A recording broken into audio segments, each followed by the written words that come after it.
So we're gonna be playing some Demon Souls 2. Time to customize our dude.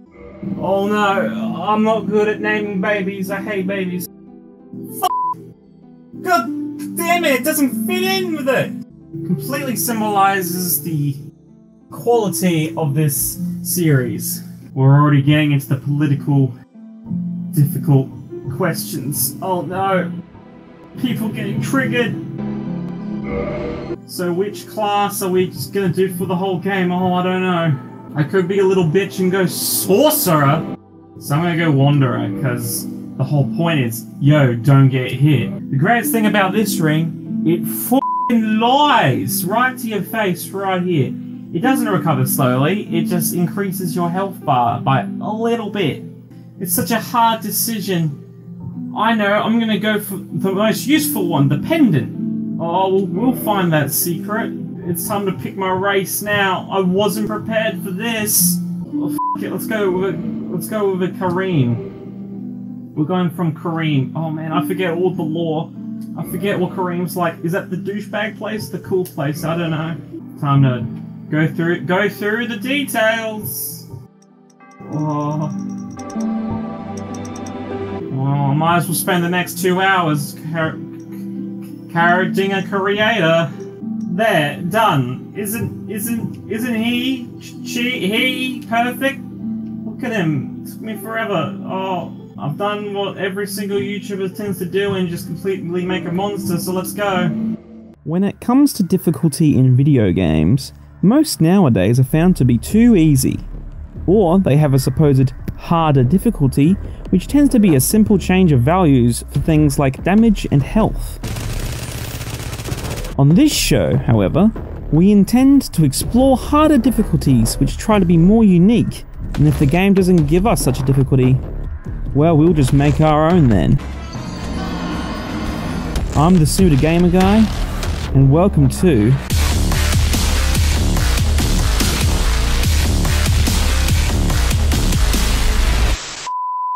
For our first game, we will be playing through the notoriously difficult Dark Souls 1. However, with our own difficult twist. We shall be playing it without a HUD and only using the starter equipment. And of course, light and dark. Oh man, looks like they got they hired the same lady that likes to narrate the Lord of the Rings movies. Dude, check this guy out, he's the sickest. Nito. The first. He's a dead guy made up of a million other dead guys. You can't get any more metal than Nito. I really love how Dark Souls depicts dragons as these super stone. I think that's supposed to be the iconic Demon Souls armor. This is the first time I'm playing this game on PC because I used to play it on PS3. Yes. It looks so good! So good!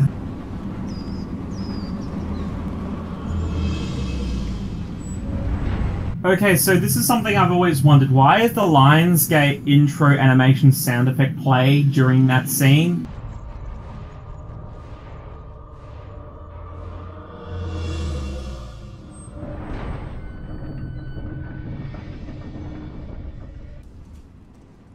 Dude, it's Oscar! Oh, he's the greatest. Dude, he's so cool. And thus begins our journey through the Dark Soul. Dungeon key cell. Alright, so this video is probably going to be pretty short because I'm thinking of separating these between bosses. I know how to play. I'm a pro. So here's a little nice thing. Look at this, it's a sneak peek of a boss guy. But we're not going to be fighting him for a while. Oh, he's pretty tough though. Look at this dude, he tried escaping but he really fucked up. So as I'm sure I've explained, I'm planning to play this without the HUD and with only the starter equipment. I just wanted to do this for some reason, and so yo, why not make it a YouTube series? Man, I'm a really big fan of Dark Souls. It's probably one of my favorite series. I played all of them from Demon Souls to Dark Souls 3. Dude, check out these 6 statues over here.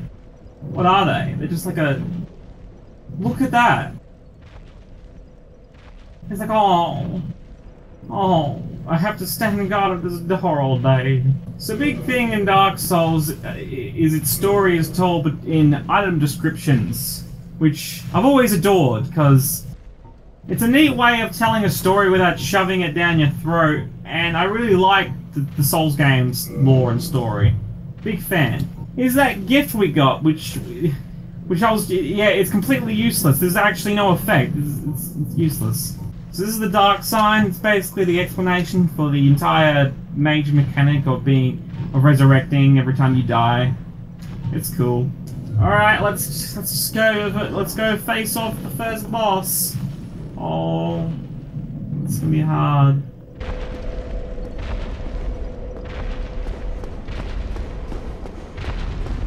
Oh. Oh! Oh man, I got a hit already. Let's go! No, I'm kidding you. I'm not an idiot. I know to run away like a huge coward. Yeah! First boss defeated. Man, I remember the first time I played this game. Funny story about me in this game.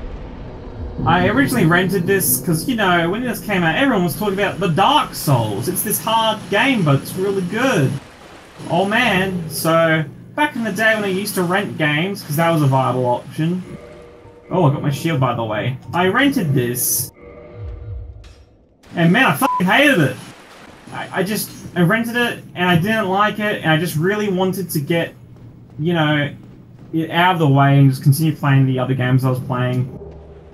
And so, I think I quit near the second boss because I couldn't get past him, and it was mainly due to the fact that I did not know how weight worked, and I picked the Knight class, because everyone picks the Knight class as their first class.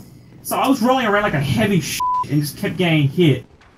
And hence, kept dying, and hence, gave up pretty quickly. And just forgot about the game. And I think a year later I rented it again, and I got further. I got to Blighttown, and then I quit there. And I was like, oh, I'm never gonna finish this, oh. But then I bought it. I bought it when the Prepare to Die edition came out. There comes the DLC. I fucking loved it. But I only got up to a certain... Oh, you can't get this, by the way, until later. Oh. And I loved it, but I would never finish it. I could only go up to Anor Londo. That's the furthest I ever went. I think I replayed the first half of this game about 10 times, which is about 20 hours or so for me. Oh, that's a cool boulder.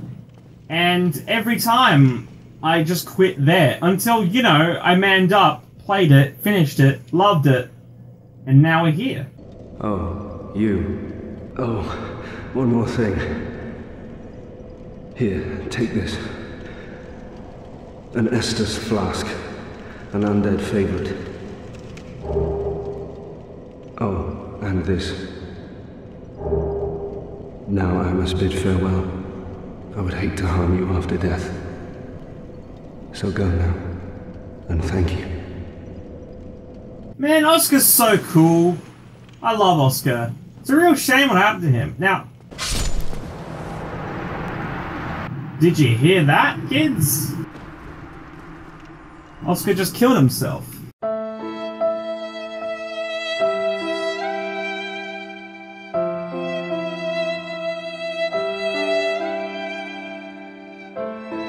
Cool and sad thing about Oscar. You see, Dark Souls was rushed at the end of development, as you will see in a future late area. Because of that, there is a lot of cut content. A lot of different features, NPCs, stuff like that that's just not in the game, but has been found by people in the game's files. For instance, you never know this guy's name is Oscar from Astora. You just find out he's from Astora because of the equipment he's got that you can get later, and by people looking into the game's files. Oh, this guy's crazy. He's crazy, man. And that's the only way we know his name's Oscar. And previously, Oscar would actually be, throughout the entire game, as kind of a companion that goes through with you, and at certain points you would meet up, and he'd help you along. Kind of like what Solaire is, but a bit more involved.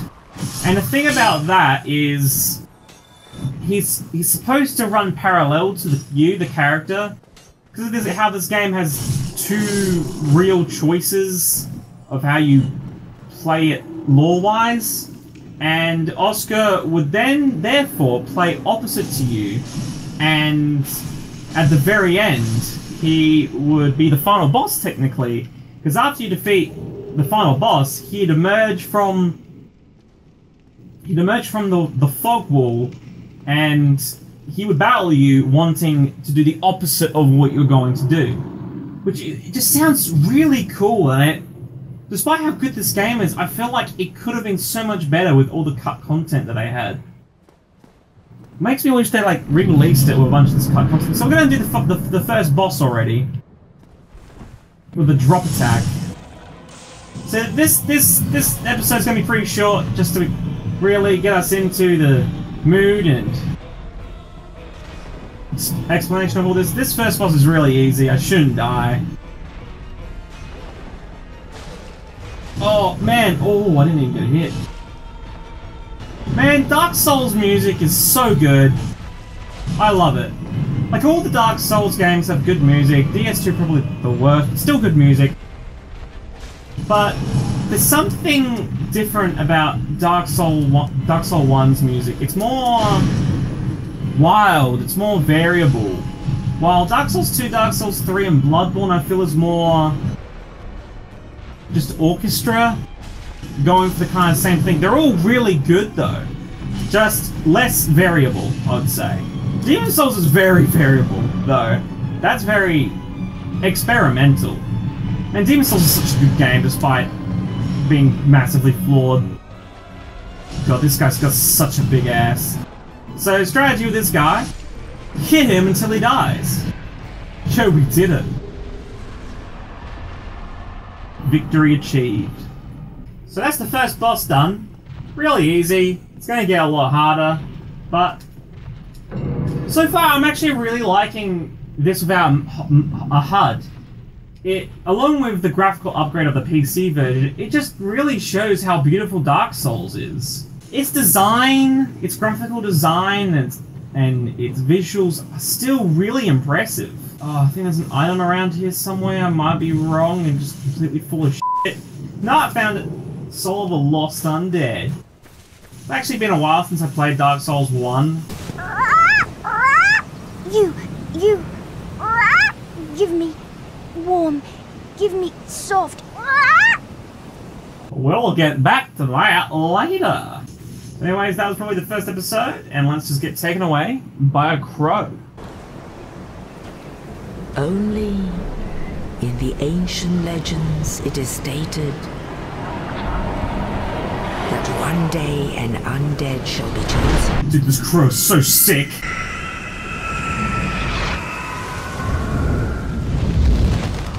To leave the Undead Asylum in pilgrimage to the land of the ancient lords. Lordran. Get it? Lordran? Land of Lords? Has Lord of the name?